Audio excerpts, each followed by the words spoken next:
يا ربي بالمصطفى بلغ مقاصدنا واغفر لنا ما مضى يا واسع الكرم يا ربي بلغ مقاصدنا واغفر لنا ما مضى مولاي صل وسلم دائما أبدا على حبيبك خير الخلق كلهم يا رب بلغ مقاصدنا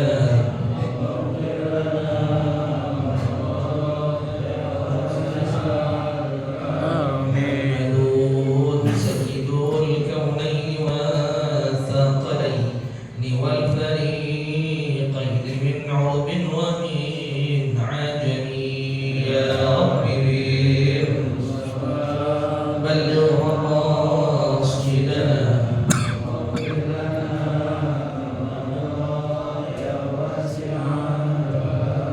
نبينا الامر الناهي فلا احد ابر في قولنا منه ولا نعم يا رب بالمصطفى بلغ مقاصدنا واغفر لنا ما مضى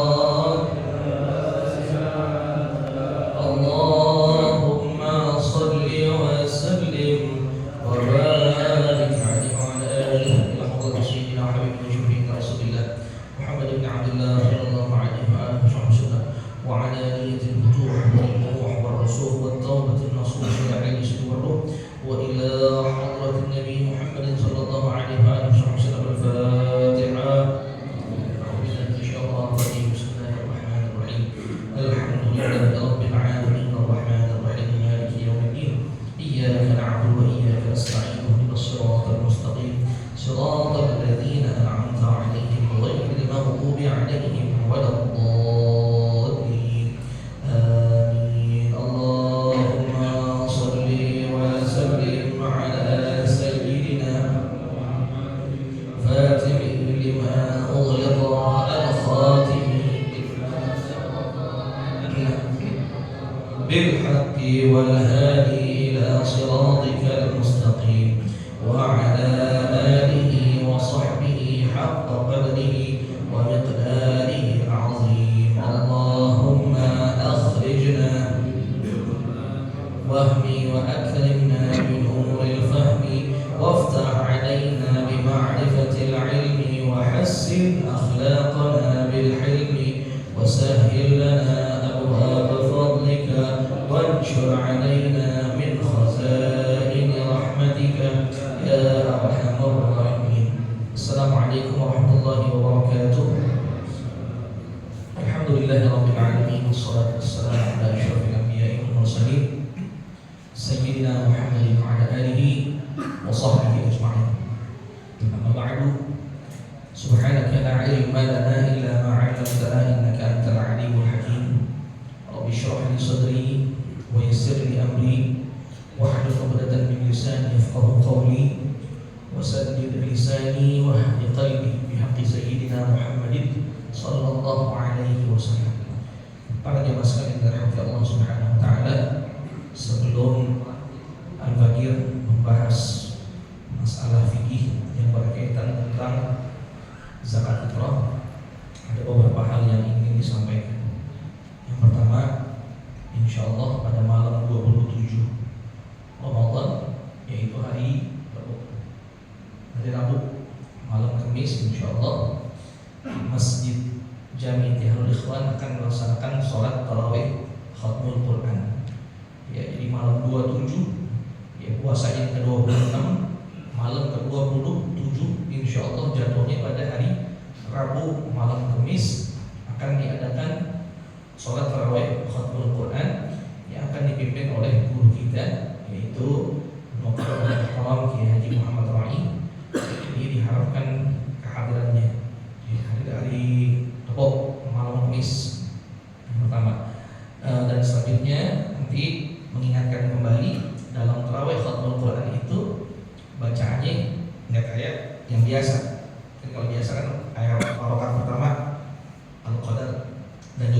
surah yang biasa dibaca tarawih itu dari Al-Qunut sampai Tabat. Nanti dibaca dari surah Al-Lail, wal-laili idza yaghsha. Terus nanti salah satu surat yang dibaca yaitu surat apa namanya? Suratul Iqra. Al-Alaq, suratul Alaq. Ya, surah Al-Alaq atau Iqra. Iqra bismi rabbikal ladzi khalaq. Yang mana di ujung ayat itu ada ayat sajdah. Ada ayatus sajdah. Ayat yang mana kalau dibaca maka disunnahkan. Ya, disunnahkan bagi yang baca untuk sujud sahwi. Nah, nanti karena imam yang baca maka imam sujud sahwi. Status imam sujud sahwi itu sunnah. Nah, kita makmum yang itu imam, status kita untuk sujud sahwi maka hukumnya wajib. Jangan sampai nanti ada yang salah. Ya, karena mungkin nggak kelihatan, nggak kedengeran, terutama ibu-ibu mungkin disangkanya apa? Ruku. Disangkanya ruku. Nah, itu sujud sahwi. Nanti di ayat terakhir daripada surah Al-Alaq. Ya, wasjud waqtarib. Wasjud waqtarib, sujud. Ya, sujud tilawah. Sujud tilawah. Ya, kalau yang hafal bacanya apa? Sajada wajhi lilladzi khalaqahu wa sawwarahu wa syaqqa sam'ahu bihaulihi wa quwwatihi fatabarakallahu ahsanul khaliqin. Kalau ngapal dibaca subhanallahil a'la wa bihamdihi. Ya, atau minimal baca tasbih subhanallah. Itu. Ya, maka nanti diingetin tuh, mungkin nanti keluarganya, istrinya mau ikut sholat di masjid, ingetin nanti ada surah Al-Alaq yang dibaca, ada sunnah untuk sujud tilawah. Jangan nanti kalau kita kan mungkin yang di ruang utama insya Allah kelihatan semua. Jadi kalau imam sujud kita semua ikut sujud. Yang jadi masalah kan kalau mungkin ibu-ibu yang di ruangan sebelah sini atau ibu-ibu yang di atas yang nggak tahu. Nah, maka dikasih tahu jangan nanti yang lain sujud dia malah ruku.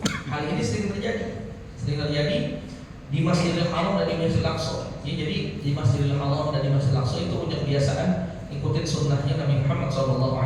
Jadi setiap hari Jumat itu mereka itu baca surah, kalau nggak salah surah Hamim As-Sajdah.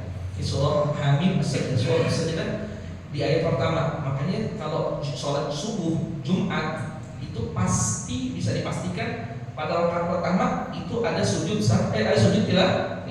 Nah, banyak jamaah yang nggak paham. Banyak yang jamaah yang kagak paham. Jadi yang paham sujud, yang nggak paham ruku. Yang nggak paham ruku itu ya. Jadi itu tadi saya mengingatkan malam 27 insyaallah ya sholat tarawih menurut Quran yang dipimpin oleh kita itu Bapak Kiai Haji Muhammad Fahmi. Yang kedua yang ingin Bapak disampaikan ya, tadi masalah qomat ini penting. Salah satu syarat sah azan dan qomat itu, ingat ini syarat sah. Tahu syarat sah? Syarat sah itu berarti kalau nggak terpenuhi nggak sah. Nggak sah. Azan dan qomat itu kaunuhuma min wahidin, itu harus satu orang. Dia yang azan, dia yang qomat. Jangan yang azan beda, yang qomat beda. Jadi syarat sah azan dan qomat itu kaunuhuma min wahidin. Keduanya itu harus dari satu orang. Jadi yang azan si A, yang qomat si A. Jangan yang azan si A, yang qomat si B. Sah nggak sah. Walaupun hukumnya sunnah. Jadi kita tolong perhatikan. Jadi yang qomat, yang azan, dia qomat. Jangan yang azan siapa, yang qomat siapa. Jadi tolong perhatikan seperti itu. Karena itu syarat sah. Di fikih itu ada. Makanya kalau kita ngomong ilmu itu, kita kembali kepada fikih. Sah tidak sah ibadah. Jadi kita ibadah itu bukan karena kita semuanya kita enggak. Semuanya ada tata tertib. Semuanya ada syarat dan ketentuan yang berlaku. Terus yang terakhir, ya, Al-Fakir minta tolong kepada semuanya untuk kita sama-sama, ya, kalau ada kira-kira anak-anak yang berisik, tolong ditertibin. Tolong ini kewajiban kita. Ingetin mereka, ayo jangan bercanda, ya, jangan berisik. Ini di masjid. Itu sangat mengganggu kekhusyuan. Lagi tadi lagi sholat, kita udah mulai sholat nih. Bocah-bocah yang belakang tadi nggak tahu siapa masih pada ngobrol. Itu kewajiban kita semua. Jadi jangan kita cuek. Kalau kita nggak sesuatu sesuatu yang kira-kira yang kurang pas nih satu di masjid, ya kita tahu baik-baik, ayo yang anak-anak jangan berisik, jangan bercanda, orang tuanya pada mau sholat. Ya, kalau bisa tenang silakan sholat. Tapi kalau mau bercanda jangan di masjid, silakan keluar. Seperti itu kewajiban kita. Saatnya sholat Jumat dulu. Sholat Jumat dulu. Jadi sebetulnya nggak butuh petugas khusus buat apa menertibkan jamaah anak-anak. Kita semua yang melihat, yang tahu itu ada di depan kita, jangan kita diem aja. Ingatkan mereka. Ayo jangan berisik. Tidak perlu petugas. Kalau kita sadar kalau itu kewajiban kita, ya, maka secara otomatis kita pasti ingat. Jangan berisik. Ya. Ini orang-orang pada kok gitu. Kita nggak bisa melakukannya dengan kasar, nggak boleh, mukul nggak boleh, mencaci nggak boleh. Ingetin baik-baik. Ya, mudah-mudahan dengan itu mereka paham. Sebetulnya juga itu kewajiban orang tua di rumah. Ya, mengajarkan bahwasanya masjid itu tempat mulia, bukan tempat bercanda, bukan tempat main. Kalau seandainya dari rumah sudah diajarkan ya tentang kemuliaan masjid, bahwasanya masjid itu tempat terhormat, ya pasti anak-anak itu akan paham. Jadi jangan biarkan aja anak-anak ke masjid tanpa tahu apa kewajiban dia di masjid, apa haknya dia di masjid. Wah, ini PR buat kita. Sebenarnya PR buat kita. Ya tapi kalau kita bisa melaksanakan pelan-pelan, ya insya Allah ya semuanya akan berubah lebih baik lagi, waktu demi waktu. Saat kita sadari hak dan kewajiban kita selama berada di masjid. Wah, jadi itu yang akan ingin sampaikan. Sebelumnya mohon maaf, jadi harus ngomong deh. Ya harus ngomong. Kata Nabi kan qulil haqqa walau kana murran, sampaikan yang hak, yang benar walaupun itu pahit. Gitu. Baik, sekarang kita akan bahas masalah zakat fitrah. Ya, zakat fitrah, zakat fitr. Baik, ya. Zakat merupakan salah satu rukun Islam. Ya, zakat merupakan salah satu rukun Islam. Rukun Islam yang pertama apa? Syahadat bahwasanya tiada Tuhan selain Allah, Nabi Muhammad utusan Allah. Yang kedua mendirikan sholat. Yang ketiga menunaikan zakat. Yang keempat puasa di bulan Ramadan. Yang kelima pergi haji bagi yang mampu. Nah, bagi kita yang melaksanakan ibadah puasa Ramadan, maka kita ya dengan syarat dan ketentuan berlaku punya kewajiban untuk membayar zakat. Punya kewajiban untuk membayar zakat. Karena kata Nabi Muhammad SAW, beliau menyatakan bahwasanya pahala puasa kita itu tergantung di atas langit, ya, sampai kita menunaikan zakat fitrah ini. Jadi kalau zakat fitrah kita udah ditunaikan, baru itu puasa kita insya Allah diterima oleh Allah Subhanahu wa Ta'ala. Tapi kalau belum ditunaikan, maka puasa kita mu'allaq, menggantung, ya, nggak turun, diangin, artinya belum diterima oleh Allah Subhanahu wa Ta'ala. Ya, dan zakat ini penting sekali. Zakat ini penting sekali karena Allah di banyak ayat selalu menggabungkan apa? Wa aqimus sholata wa atuz zakat. Dirikan sholat, tunaikan zakat. Bahkan zakat ini sudah menjadi ijma'ul ummah, konsensus kesepakatan umat Islam. Seluruh ulama, seluruh umat sepakat zakat wajib. Barang siapa yang mengingkari zakat, kafir dia. Barang siapa yang mengingkari kewajiban zakat, kafir, kufur, keluar dari Islam. Bahkan Sayyidina Abu Bakar As-Siddiq radhiyallahu ta'ala anhu warḍah, sepeninggal Rasulullah SAW, itu kan beliau naik jadi khalifah. Ketika beliau naik jadi khalifah, itu banyak saat itu umat Islam apa? Yang mani'uz zakah, enggan atau enggak mau bayar zakat, dan itu sangat diperangi oleh khalifah Sayyidina Abu Bakar As-Siddiq. Diperangin yang enggak mau bayar zakat, diperangin. Ya, diperangin sama Sayyidina Abu Bakar As-Siddiq sampai mereka mau bayar zakat. Seperti itu. Nah, yang ingin aku sampaikan di sini, ya, yang pertama, ya, berkaitan dengan zakat fitrah, yaitu ukuran. Ya, ukuran. Nah, ini ulama dalam ukuran zakat fitrah itu berbeda-beda. Ya berbeda-beda. Sebagian ulama mengatakan bahwasanya zakat fitrah itu berapa? Dalam ukuran kilo yaitu 2,2 kilo. Sebagian ulama bilang 2,2 kilo. Lalu ada juga yang mengatakan berapa? Ukurannya 2,5 kilo. Ya 2,5 kilo. Lalu yang paling maksimal dalam mazhab Syafi'i mazhab kita nih berapa? 2,7 kilo. Nah, jadi ulama ini berbeda pendapat mengenai berapa kadar zakat yang harus kita bayar dalam kilo. Ya dalam kilo. Tapi kalau ukuran ukuran aslinya zakat itu adalah satu sok. Satu sok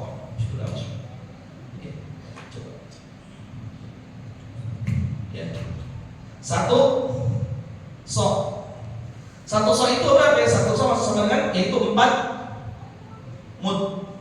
Mud itu apa? Mud itu adalah ukuran tangan orang dewasa.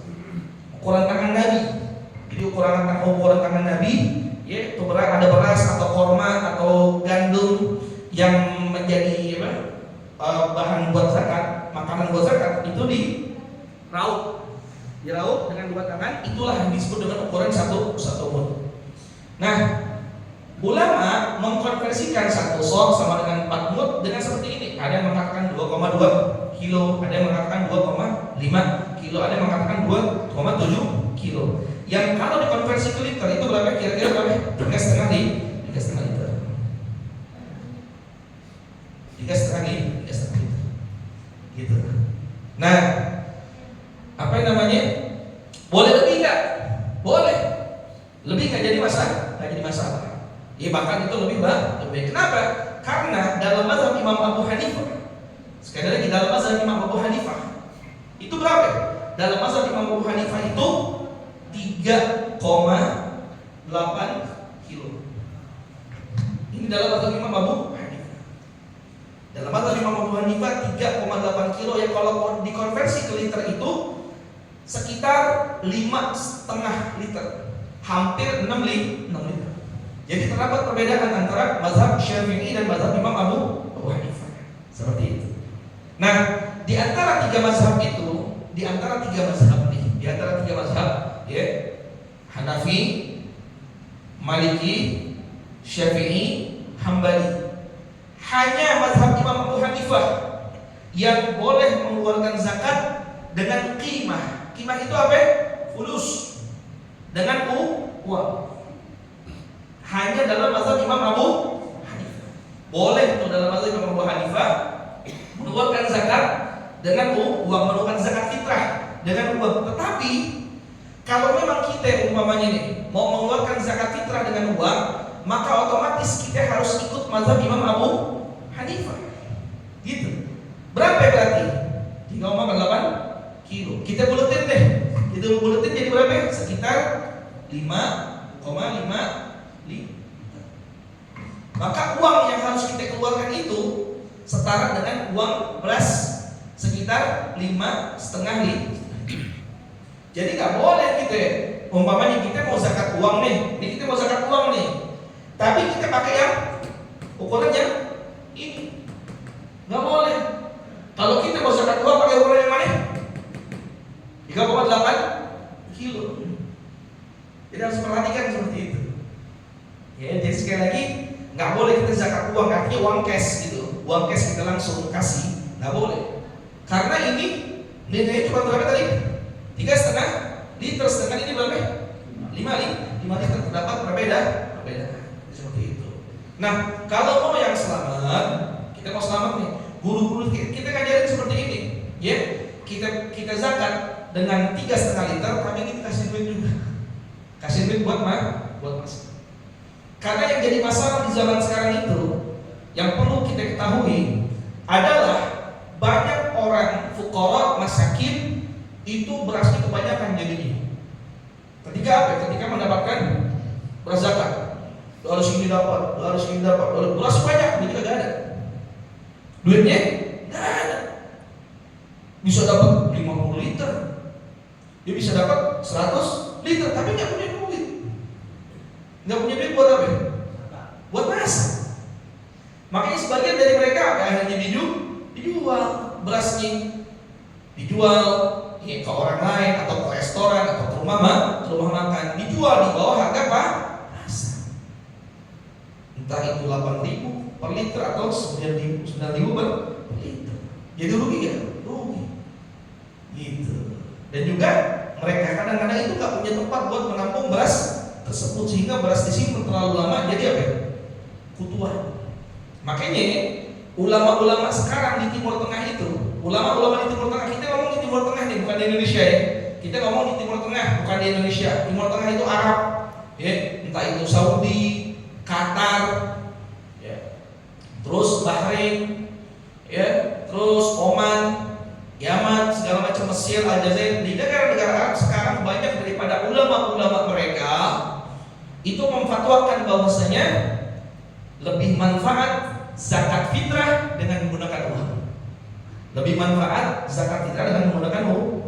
Karena kalau mereka dikasih uang, itu nanti mereka bisa memanfaatkan uang tersebut buat macam-macam. Makanya kita di Indonesia ini, kalau kita mau zakat fitrah, oke, kita mau zakat fitrah pakai beras 3,5 liter. Tapi kalau bisa dikasih ini berasnya zakat saya, ini duit buat nambahin masih cakep banget ya. Beras menjadi zakat, duitnya jadi sedekah. Ini mungkin jarang sekarang orang yang mempraktekkan. Coba ini jadi masalah di mana-mana. Ini jadi masalah di mana. Al-Fakir ngobrol dengan beberapa kawan yang ada di beberapa daerah Jakarta, semuanya sama masalahnya. Ya, orang yang mustahik zakat itu dapat berasnya banyak, tapi nggak punya fulus buat beli rendang, buat beli buat masak rendang, buat masak sayur, nggak punya duit buat bikin ketupat, nggak punya duit buat beli minyak, itu masalah. Kalau bisa kita dari sekarang, kalau belum bayar zakat umpamanya atau udah bayar zakat, ya tambahin tuh, ini zakat saya 3,5 liter, ini duitnya buat nambahin masak, cakep banget ya. Tapi kalau misalnya, aduh, saya kasih duit aja deh. Ngasih duit aja, berarti harus ikut siapa? Imam Abu Hanifah. Umpamanya nih, kita ngomong umpama, kalau beras harga seliter 10.000, berarti harga uang ini keluar berapa? 55. Tergantung beras yang kita mah. Dan juga ini anjuran para ulama, beras yang kita kasih itu usahakan levelnya sama dengan beras yang kita makan. Kita makan beras berapa? 12.000, 13.000 atau 15.000. Beli yang harganya sama. Yang jadi masalah kan kita makan pakai beras yang 15.000, bila zakat fitrah beli yang paling murah. Ini masalahnya. Makanya ada sebagian ulama mengatakan seperti ini. Ya, kalau ada orang dia makan dengan beras 15.000, lalu zakatnya dengan beras 10.000, itu dipertanyakan keimanan itu. Keimanannya dipertanyakan, dipermasalahkan keimanan itu. Berarti apa? Ada sifat pelit dalam diri. Padahal fungsi zakat itu salah satunya mengikis sifat pelit dalam diri. Ya seperti itu. Baik. Nah sekarang kapan sih? Kapan nih kita ngasihnya kapan? Ya kita ngasihnya kapan? Nah ulama di sini mengklasifikasikan bahwasanya waktu mengeluarkan zakat itu ada beberapa. Ya, yang pertama waktu wajib. Waktu wajib. Kapan wajib keluarin zakat? Ya, wajib keluarin zakat yaitu bagi orang ya yang dia hidup dari awal Ramadan ya atau pertengahan Ramadan sampai mengalami malam hari raya. Itu wajib tuh. Kita ini kalau kita insya Allah sampai ke malam takbiran nih, berarti kita termasuk wajib ngeluarin zakat. Itu waktu wajib. Dia mengalami sebagian Ramadan dan sebagian dari Syawal. Itu wajib. Jadi mengalami sebagian Ramadan, sebagian Syawal. Umpamanya begini, ada bayi nih, ngomong bayi. bayi lahir di akhir Ramadan. Bayi lahir di akhir Ramadan. Jam 12 siang. Dia hari terakhir Ramadan dia lahir. Ya. Kemudian kan rumah sakit. Malam hari raya ini bocah masih hidup gitu, masih hidup. Maka itu bocah wajib mengeluarkan zakat. Walaupun baru lahir. Karena dia mengalami dua masa. Apa ya? Yaitu sebagian daripada Ramadan dan sebagian daripada malam hari raya. Itu dia. Atau ada orang umpamanya, ya, ada orang dia mu'alaf, ya, dia mu'alaf, ya, maka dia juga punya kewajiban zakat.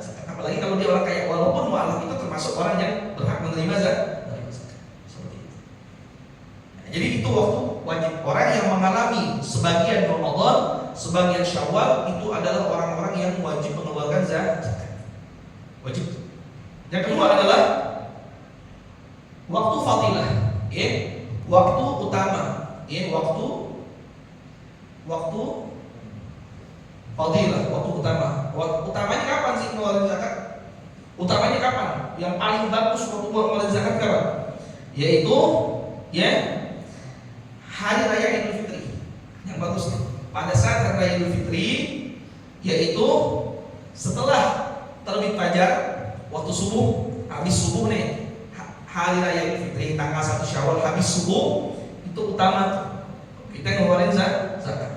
Ya, habis subuh kita ke rumah mustahik deh. Siapa yang kira-kira jadi mustahik ini, kita ke rumahnya. Sampai kapan waktunya? Sampai yaitu sebelum dilaksanakan sholat. Jadi dari subuh, waktunya dari kapan? Subuh sampai sebelum sholat Id.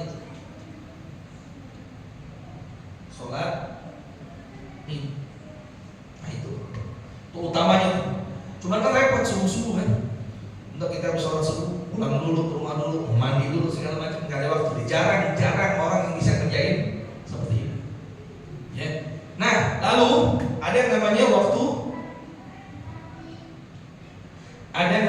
yaitu waktu jawaz. Ya, waktu jawaz. Jawaz itu waktu boleh. Artinya boleh jadi muarif nih. Kapan?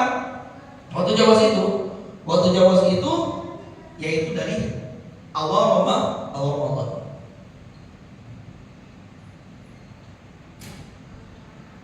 Dari awal Ramadan kita udah boleh ngeluarin zakat. Dari awal Ramadan kita udah boleh ngeluarin zakat. Tapi ada tapinya. Ada tapi. Ini masalah dalam fikih. Seandainya ada orang, ya, di awal Ramadan dia ngeluarin zakat. Udah ngeluarin zakat. Ternyata di pertengahan Ramadan meninggal. Ya, meninggalnya orang ini. Gimana itu? Ya gimana? Nah, jadi ada 3 hal yang bisa dilakukan. Ya, yang pertama, keluarga mayit boleh meminta kembali zakat yang telah diserahkan. Umpamanya diserahkan kepada si fulan nih, ya, keluarganya tahu mayit udah zakat kasih si fulan. Meninggal kan si fulan nih, di rumahnya boleh tuh diminta balik zakatnya, boleh.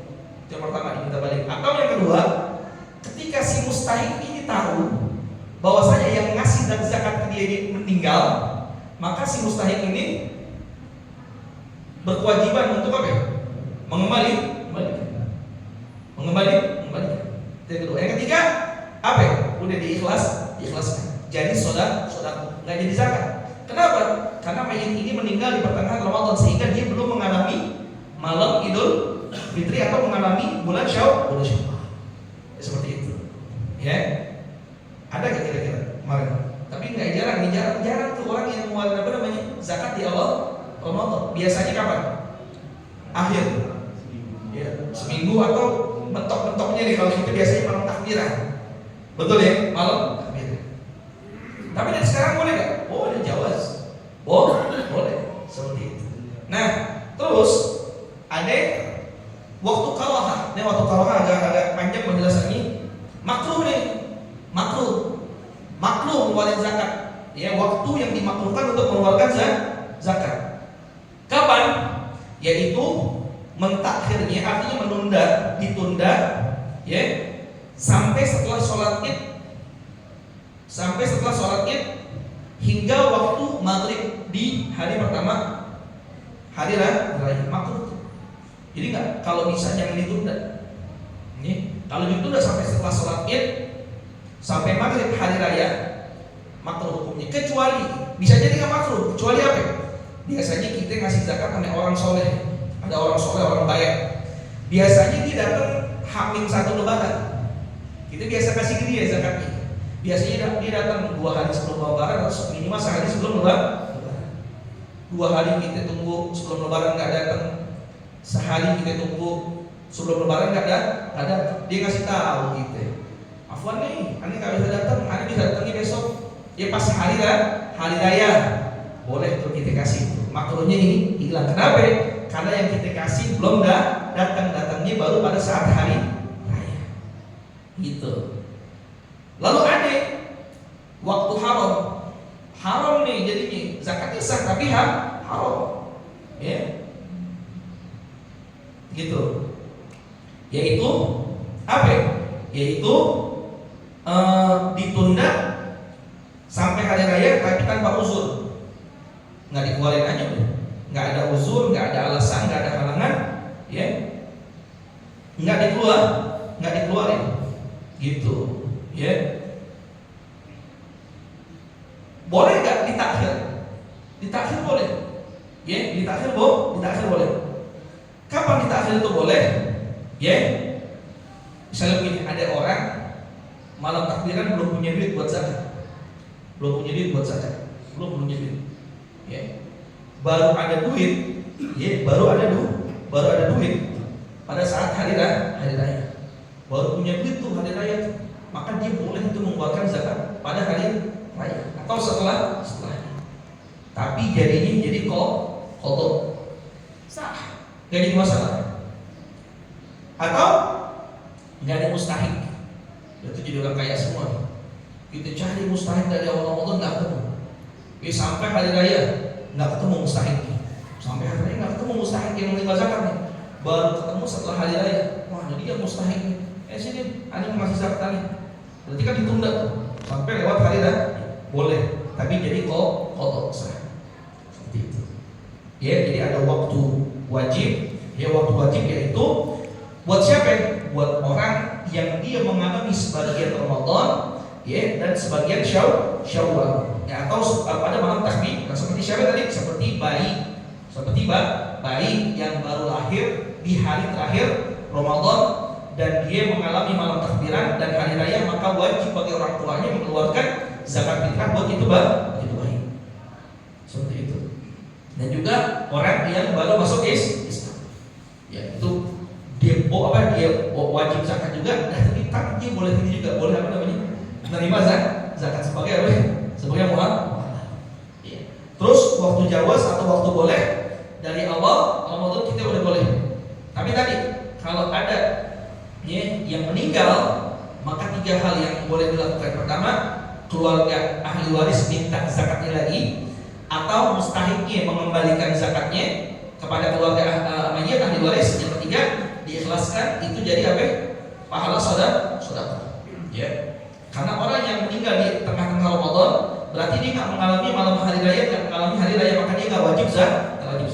Lalu waktu makruh, ya, waktu makruh ditunda sampai hari raya, ya, terus sampai menjelang waktu maghrib hari raya, ya. Dan jadi nggak makruh kapan? Jadi nggak makruh kalau ternyata orang yang biasa kita kasih zakat baru datang pada saat hari raya, itu nggak makruh. Waktu haram, kapan waktu haram? Kita tunda itu zakat tanpa uzur, tanpa halangan. Ya, tanpa uzur, tanpa halangan, tanpa alasan kita tunda itu zakat itu nggak boleh. Itu hukumnya haram. Ya. Tapi keharaman menunda zakat bisa hilang. Kapan? Kalau dia ternyata nggak punya duit sama sekali dan dia baru punya duit hari raya atau setelah, maka maka boleh bagi itu mengeluarkan zakat, tapi itu jadi kotor. Atau tidak menemukan mustahik sama sekali, baru ada mustahik ya pada saat hari raya atau setelah hari raya, boleh mengeluarkan zakat tapi jadinya kotor. Seperti itu ya. Jadi itu yang perlu diperhatikan di masalah zakat. Pokoknya Al-Fakir sarankan kepada semuanya ya, zakatlah dengan beras dan dengan buah. Berasnya sebagai zakat fitrah kita, uangnya buat nambahin masa. Karena udah menjadi fenomena sosial di masyarakat, ketika Ramadan atau menjelang hari Idul Fitri, mohon maaf orang-orang fakir, orang-orang miskin kebanyakan beras tapi nggak punya duit buat masak. Itu masalah juga yang perlu kita pikirkan. Lalu terakhir, bolehkah mengeluarkan zakat fitrah lebih dari sekali? Boleh. Nggak jadi masalah.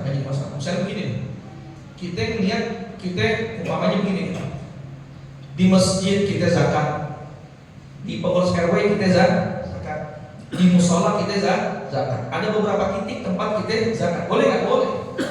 Sampai hukumnya nanti Allah akan terima salah satunya sebagai zakat, sisanya yaitu sebagai sedekah. Jadi boleh. Makanya jangan, mohon maaf, bagi orang-orang yang punya kelebihan harta, kelebihan uang ya, kalau ternyata hartanya dia udah sampai nisab emas 85 gram, jangan lupa juga untuk mengeluarkan zakat mal. Jangan lupa juga untuk mengeluarkan zakat mal. Jangan lupa, bagi orang yang punya kelebihan rezeki, yang dia udah punya duit disimpan selama setahun, nggak diapa-apain tuh duit, ditabung, diinvest, atau dia punya emas selama setahun, emas buat apa namanya, investasi, emas buat simpanan, udah disimpan setahun dan jumlahnya 85 gram ya, atau duit jumlahnya setara dengan emas 85 gram, wajib zakat mal 2,5%. Sampai tuh kita punya simpanan duit atau simpanan emas yang udah memenuhi syarat dan ketentuan yang berlaku, tidak keluarin zakat, maka keluarkan zakat mal, kita keluarin zakat fitrah juga kita keluar. Maka mudah-mudahan sampaikan insyaallah ada manfaatnya. Dan terakhir insyaallah pengajian hari Sabtu yang akan datang, insyaallah kita akan membahas hal yang berkaitan tentang sholat Idul Fitri. Wahakadha Allahu a'lam bis-shawab. Ya Rabbana a'tarafna bi annana qatarafna wa annana asrafna ala ladha ashrafna fatub alaina tawbah tagsilu kulla hawbah wastur lana al-awrati wa amin ar-rawati waghfir liwalidina rabbi wal ahli wal ikhwani wa sahiril khillani wa kulli dhi mahabbah aw jiratin aw suhbah wal muslimina ajma' amin rabbi yasma' fadlan wa judan manna la biktisabin minna bil mustafa rasuli nadha bi kulli sulli salla wa sallam rabbi alaihi addal habbi wa alihi wa sahbihi idada tashi suhbi walhamdulillahi fil bali wat tanahi alhamdulillah ala ni'amillah alhamdulillah ala barakatillah alhamdulillah hamdan wa fi ni'amahu yukafi'u mazida walhamdulillahi rabbil alamin ya Rasulullah ya Rafi'a syani wa daraji ya Rasulullah salamun alaik ya Rafi'a syani wa daraji ya Rasulullah salamun alaik ya Rafi'a syani wa Allahumma salli wa sallim wa barik alaihi wa ala. Kurang lebihnya minta maaf, minta ridha. Assalamualaikum warahmatullahi wabarakatuh.